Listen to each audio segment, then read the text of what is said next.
Welcome to the Excited Bull Book Talk. I'm Kim, and I'm coming to you from Norman, Oklahoma, where I live with my fiance Jason, our 3 dogs, and a bunch of family. So thank you for joining me for this episode. And if you like this episode, like and subscribe down below. I do TV talks, movie talks, book talks, and crafty talks. So lots of options. Excuse any ambient noise today. Usually I film this while I am alone at the house, but today Jason is home and he's watching TV in the other room. So hopefully the books maybe will muffle the sound. I don't know for sure. Anyway, this is my Dewey's 24-hour read-a-thon April 2018 recap, report card, spiel, whatever. I had a blast, you guys. Let me get my papers over here and stuff. So, this year, I read paper books, print books, for 7 hours and 5 minutes. 7.5 hours. I can't talk, I'm sorry. I listened to audiobooks for 10 hours. I'm rather surprised about that. Then again, I'm not. I knitted a lot.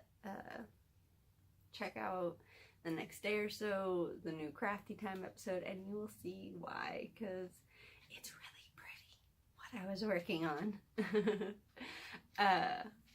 I also was able to do some yard work and do some housework while still reading, which was nice. And I actually made we're gonna side tangent for a second, housework with an audiobook on, a bajillion times better, you guys.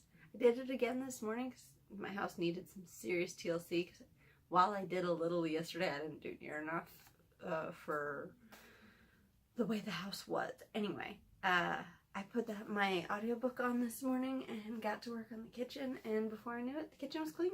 And I was like, well, that wasn't near as bad as it normally is. So, pro tip, audiobook on headphones works wonders. Out of the 24 hours, I had 6.5 where I did not read, most of which was sleeping, and I had a couple phone calls I had to make. So we'll give the pretty picture of the chart. I think it's focusing. Focused? I think so. So I did have a request to kind of break down how I do my chart. So on the far side, I just have 1 through 24. It's the hour of what's going on. And then I filled in what times those would be for me in the second column. And then I broke each hour down into 2 squares, half hours. I find the half hours a little more manageable because I can switch. It's easier to push myself if, like, I'm struggling through a bit of a book and I want to either switch or just do something else for a minute.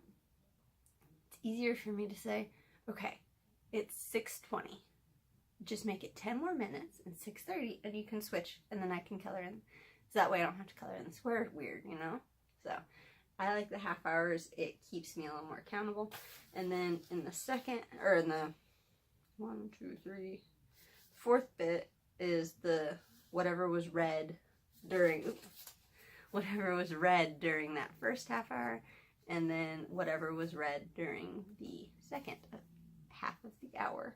And that's my top chart, and then I just have my little key, so especially really early or really late, I can remember what colors mean what, because sometimes I can't remember. And then I did my totals with the colors. This I did this time. I did not do this really last time. This was because Dewey's 24-hour read-a-thon was trying to hit 1 million pages read in a day by all of the participants. So this is where I kept track of my pages. I wrote the title of the book, where I started, my starting page, and then my ending page, and then my totals. I ended up both listening and reading 942 pages, which I was rather impressed with. Again, audiobooks, man, they're freaking awesome. And then that's pretty much my chart, you guys. It's rather simple. I saw some really beautiful ones. I know some people who bullet journal did phenomenal ones. I really like my simple one. But yeah, so into the good stuff, the books. So I ended up finishing one book. Admittedly, I had already had this started. I started on page 412. So I mean, I was right about there. Front, obviously. So I read that of this novel, which this is Chronicles of Christomancy by Diane Wynne Jones. This is volume 1. I did start volume 2 in the last couple hours, but did not get very far. My other finished book is Everyone's an Alien When You're an Alien Too by John Neeson. This was adorable, you guys. I'm going to do reviews on all these separately, so keep an eye out for them. They may not go up as quick as I normally do, because I'm running out of time today for filming. So we're going to go see Avengers. But I think midweek I'll try and get some book reviews up for you guys. The other book I finished during the actual read-a-thon was Authority. It was my audiobook. I will have a picture up.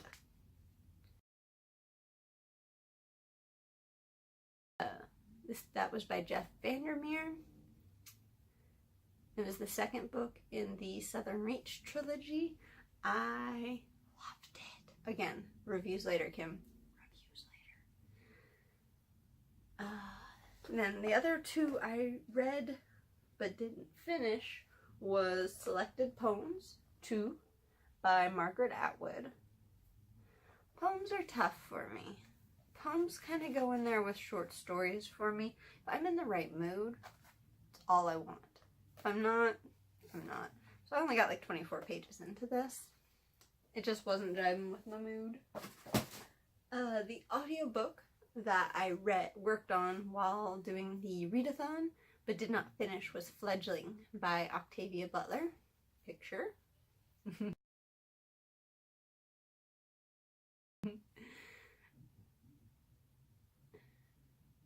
Yeah. I think that was all of the things that I read on during the read-a-thon, and it was great, you guys. I always have such a good time. I like doing these kind of challenges, whether it's for reading or crafting or whatever, because it makes me push myself a little, because I'm not always the best at pushing myself without some peer pressure.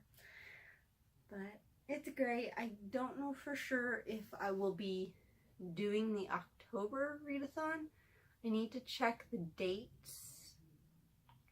I'm trying to remember. I think we might be out of town that weekend, and I'm not going to try and put that on myself while out of town, because that's insane. And I'm insane, but not quite that insane. But if you have never done Dewey's 24-hour read-a-thon, it's great. I've made so many internet friends. I mean, they're not people I hang out with in real life, because most of them aren't here. But I've made a lot of internet friends through Dewey's 24-hour read-a-thon, and it's fantastic. It's great fun. I come away with a bigger to-read list than when I went in, because people talk about what they're reading and how good it is, and well, I mean, some of it's not my genre. Nobody reads the exact same catalog of books that I read, especially me.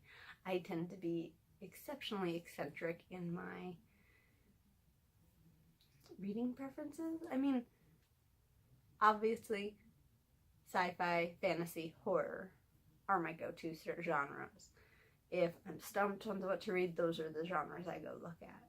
But I also really like classical books like Jane Austen, the Bronte sisters, Charles Dickens, Melville, Tolstoy, the whole 9 yards. I like real life dramas. I'm not as keen on them. They tend to be contemporary real life dramas. If you're gonna give me a real life drama, please put it like in Victorian era or At least not nowadays, because I don't know. I don't know. I think it's just, you know, there's so much drama all the time. Anyway, but I can't really think. I guess my weakest genre, though, my weakest one probably is romance. I tend to not dive real deep into romance books. Partially for the same reason I'm very picky with the YA that I read, the young adult. And this may get me kind of, people get kind of mad at me for this, but I don't deal, I don't know how to word it. I always just use this as an example. The bits where it's, I like him, but I can't tell him I like him. I like her, but I can't tell her I like her. Oh my gosh, oh my god. That's what I can't do. I can't do it. It drives me insane. Never know. Yeah. Anyway. Yeah. This was rambling. I don't even know. I might edit it. I might just leave all the rambling in. Who knows what you guys will get. Until next time, make some time to get a little story in your life. Bye, y'all.